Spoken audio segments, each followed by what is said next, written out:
Hello, blessed family. Welcome back to my channel. It's your girl Benedicta. You're welcome.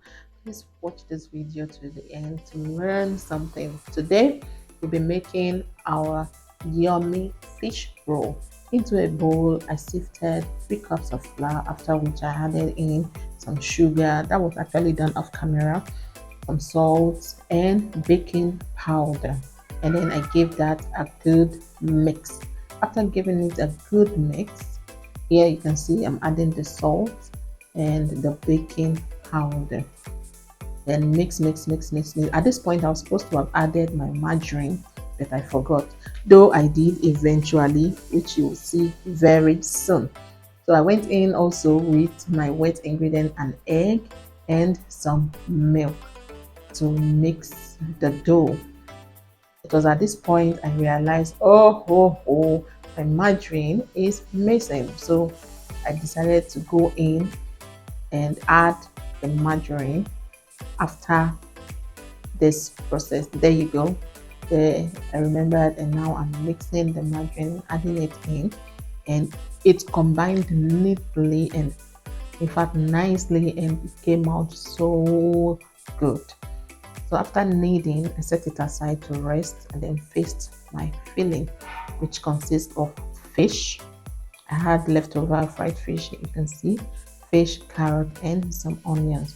So into the oil, I used granite oil or vegetable oil as it is called.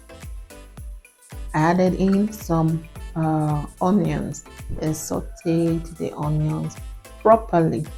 So after sauteing the onions, I added in my seasoning. Okay, added in my seasoning. I put some salt and a little bit of a seasoning cube, and then tasted it for to check how okay the taste was. So after this, after tasting, added in a little bit of curry powder and a little bit of thyme, just to, I don't know, add to the taste. It's optional. It's optional actually. And then give it a good mix before adding my carrots in, and then give it another good mix. And then last but not least, ingredients to add is the, of course, the star, the fish.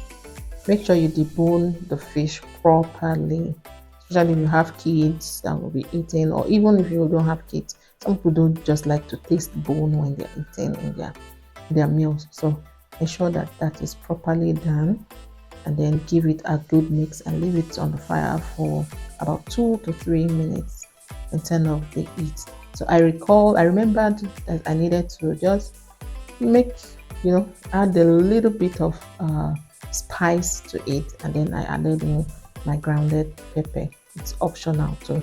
Went back into my dough kneaded before rolling it out. Here I'm rolling out my dough, as you can see.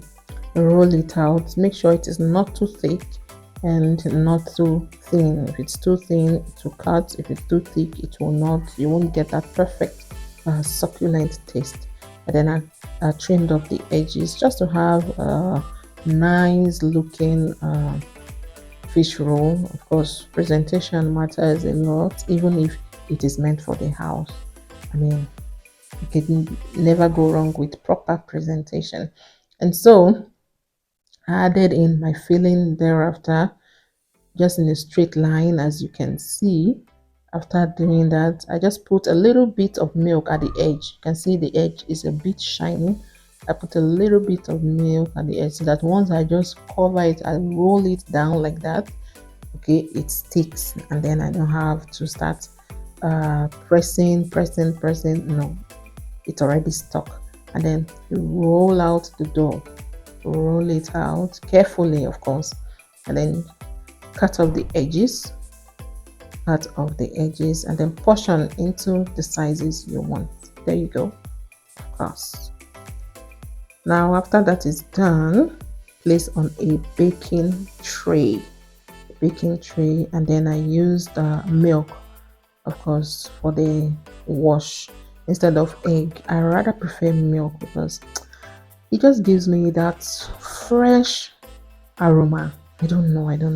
I prefer to the egg. And here we go. So yummy. Just look at that. Look at that. Oh. Don't take this with Coke. Coke is sugar.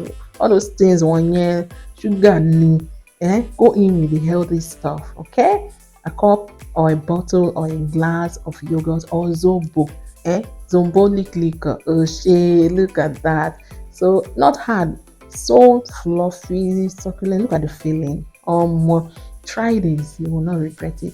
Enjoy. If you have watched to this point, please consider subscribing, like my video, and please share. Thank you for tuning in. Thank you for engaging with my content. See you on the next one. Bye. Subscribe.